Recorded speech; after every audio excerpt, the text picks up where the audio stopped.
ইউরোপে ভাইয়া চিল আর চিল, এত পরিমাণ চিল, মানে একটা মানুষের জীবনে এত চিল থাকতে পারে সেটা আমি ইউরোপে না আসলে জানতেই পারতাম না। মানে আমার কথা শুনে বুঝতেই পারতাছো আমার এই জায়গাটা অলরেডি অবশ হয়ে গেছে, ভালো মতো কথা বলতে পারতেছি না।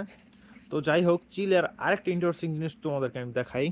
এই দেখো কত চিল, মানে জিনিসটা ভরা চিল আর চিল, দেখছো হ্যাঁ?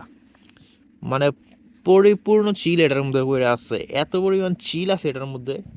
দেখো, দেখছো কত চিল, এটা তো পুরো জিমর শেষ। এইটা কি দেখো, আমার জুতা দেখো, প্রচুর চিল। এত চিল পাওয়ার জন্যই ইউরোপে আসছি, এখন চিল পাইতাছি। মানে আগে যদি জানতাম এত চিল, আহ তাইলে আর কি, তাইলে আর গেঞ্জি আর হাফ প্যান্ট পরে আসতে এসে পড়তাম, এই সোয়েটার মুয়েটার আর পড়তাম না এই চিলের ফিল নেওয়ার জন্য। তো এখনো আকাশ থেকে অনেক চিল পড়তাছে, অনেক আনন্দ, অনেক বিনোদন পড়তাছে, বিনোদনের ফিল নিতেছি। আমার আহ, কি আর বলবো, হাতের কথা আর কি বলবো। যাই হোক, এদিকেও দেখতে পারতাছো চারদিকে খালি চিল আর চিল, চিল, প্রচুর চিল, প্রচুর চিল।